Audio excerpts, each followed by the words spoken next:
And in fact, viewers, the Supreme Court of India orally observed that courts cannot dismantle religion in the name of reform, and that matters of belief and conscience are not amenable to judicial adjudication.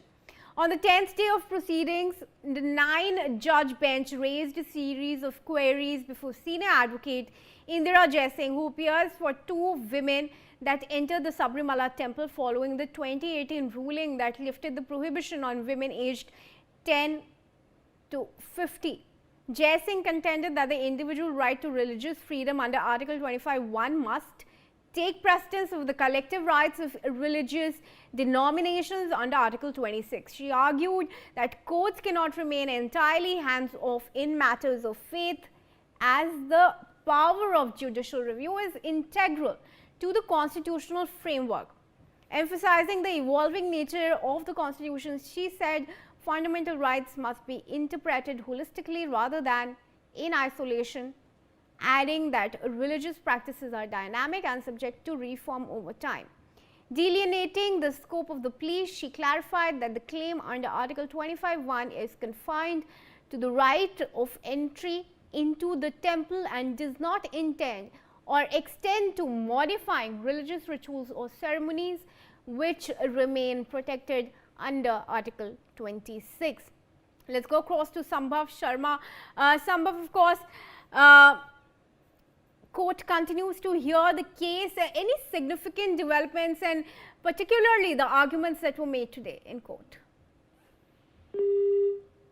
All right, we've lost that connection with my colleague Sambhav Sharma, but we're trying to get more details. But for now, viewers, let's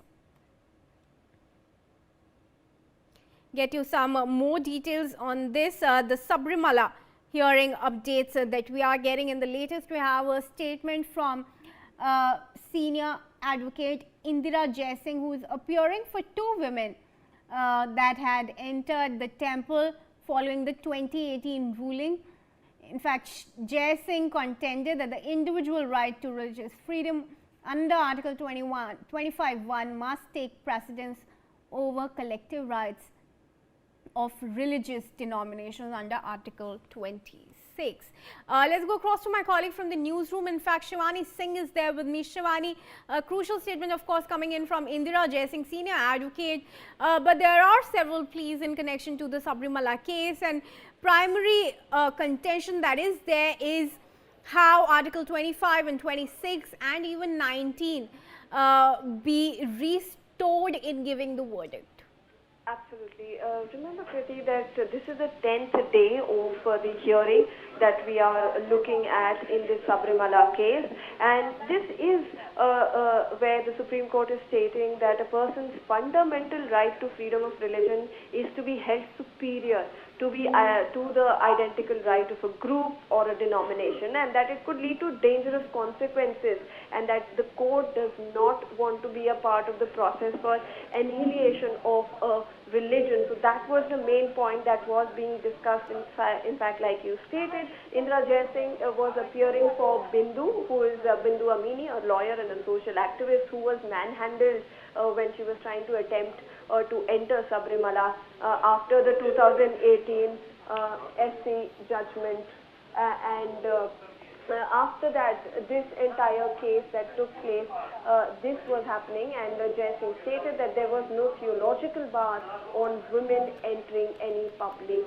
temple. So that's what they were saying. And Jaising also stated that the Indian Constitution was hailed as unique across the world because it gave prominence to individual freedoms of fundamental rights. And I'll quote here what Jaising has in fact stated during the case, and stated that if a woman wants to go into a temple, what legal injury she caused into anyone. If the court wants to rule any other way around it, let it go ahead and do it, and the world will be watching how the Supreme Court of India is actually developing jurisprudence relating to the rights of women. So this is something that has in fact been taken, and they have also stated that the justice who was present there, Justice Sundaresh, he disagreed with her line of argument and asked that if an individual's right to freedom of religion under Article 25(1) clashed with that of the right of a group of devotees or followers, then whose right should prevail? So basically, this is what is in fact happening in the courts today.